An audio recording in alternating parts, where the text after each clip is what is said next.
الدين الاسلامي، الدين المسيحي، الدين اليهودي. الاديان اللي ربنا نزلها لنا. هنعمل دين رابع، المرأة تتجوز 4.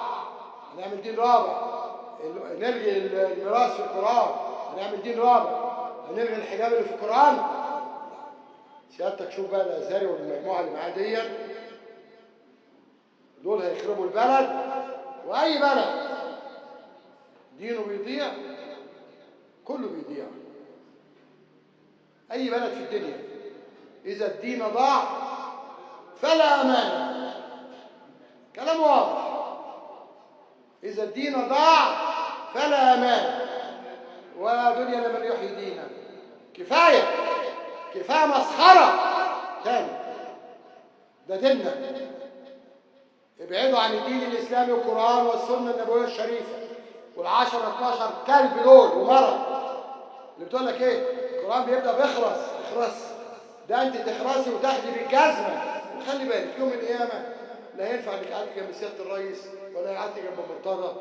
مفيش كلام ده. تعالوا خشوا تعالى. ده رجلك هتشهد عليك وعينك ودراعك وكله هيشهد عليك. مش مراتك بقى هتشهد عليك، ده جسمك هيشهد عليك. اتقوا ربنا في ذنبك. واي حد بقى يتريق يقول لك مولانا الشيخ مولاك غصب عن امك. عارف ليه؟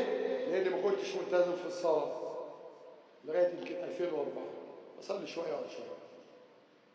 الصلاه عماد الدين، من اقام الدين اقامها. خلاص من يوم ما اصلي الفجر حاضر. واسالوا كل اللي يعرفوني عمري شربت خمر ولا بيره ولا زنيت ولا سير ولا حتى شويه. هتقعد تتريق بقى على تريق على امك، تريق على امك، تريق على اختك اللي تنزل الساعه 2 ما بترجعش الا الصبح، تريق عليها. الحاجه الثانيه يا جماعه، انا بخاطب لسه رئيس الجمهوريه انه راعي، وكل راعي مسؤول عن رعيته. على الرئيس فرض للعيلة. خلينا نعيش في امان. الحاجه الثانيه قلت يا جماعه مؤتمر القمه العربيه الاسلاميه ما قالش ما فيش تهجير، بس مش معناها ان نحبسهم في المكان الصغير ده ونقتل فيهم. وابو مازن اللي قال على المقاومه ولاد كلب، ما انا مش عايز اشتمك عشان انت بتقعد تكلمني في التليفون، مش عايز اشتمك، بس اللي قال عليهم ولاد كلب تترد الشتمه ليه، والكلب يخجل انه يبقى زيك. دول بيقاوموا وبيحرروا بلدهم. بدل ما تقول لنتنياهو يا ابن الكلب يا مجرم اللي تقتل ولادنا وستاتنا حتى في الضفه ما فيهاش حماس، وتقول على المقاومه ولاد كلب ويسلموا سلاحهم. عارف لو سلموا سلاحهم تاني يوم انت هتسلم لباسك، انت اللي هتسلم لباسك. بلاش قرف. كل حكام العرب وشعوب العرب اطفالنا بيتقتلوا كل يوم. لذلك لما انا فكرت فيهم اللي يبدو مش مين يعني مش بشر. مش معقول كل الحصاد ده كل يوم واحنا بنتفرج. مش ممكن. نمرة 3 نادي الزمالك يا معلم رئيس. انا لا ليا طبعا ارجع رئيس نادي ولا عايز ابقى رئيس نادي. انا كنت رئيس نادي من 20 سنه. تمام؟ وشفت اللي محدش شافه من كل حاجه، السجن وتشهير وعزل كله تجنيد وحل وذمه ماليه. تمام؟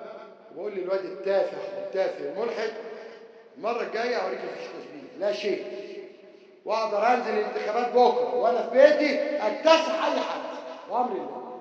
جمعيه عموميه معايا وانا الوحيد رئيس النادي اللي كان بينزل يقعد في المدرجات وسط الجماهير، ما كانش بيقعد في المقصوره قميص وبنطلون وسطهم لان انا واحد منهم. تمام؟ يا سياده الرئيس كل اللي انا قلته في الجزء الاولاني او بقيه الاجزاء اي جهه سياديه تشوفه، اي جهه، خالد عبد العزيز، خالد اسمه اشرف صبحي، جهاز مخابراتي محترمين، امن دوله محترمين، اموال عامه، نيابه عامه، ناس عند مكتب سيادتك لو في ورقه وانتهى مستند مش مظبوط عايز اتحكم ده مظبوط كلها. مستعد اخش السجن ما عنديش مشكله. وادي النطرون بالنسبه لي احب الى قلبي من اللي بيحصل دلوقتي. على الاقل باكل كفته وريش هناك والله، وتكييف زي الفيلم. لا تكييف زي ده بس مش بجامل وزير الداخليه والله ما بجامل. السجون اتغيرت. انا بقى بتاع السجون من زمان. سجن المناطق الخيريه رجال اللي في القناطر 72. يعني انا مسجون قديم، يعني لو بيعملوا جايزه او منظمه للمساجين امسك انا الرئيس بتاعها. وشرف ليا. ليه؟ 72 مظاهرات ضد اسرائيل ميدان التحرير، شهر حبس. بعد كده ضرب وزير الداخليه زكي بدر المجرم البلطجي، تمام؟ ضرب السفير الاسرائيلي في المحكمه، ودي اتعذب عذاب. كلها حاجات شرف ليا. ما عنديش حاجه مخله بالشرف، لا شيك ولا نصب ولا مرة ولا بوسه ولا حضن. لو دلوقتي الشيخ هتقول لي ولا حضن، اقول له يا راجل. اشوفكم ان شاء الله باذن الله بدون مقاطعه الخميس الجاي نكمل باذن الله.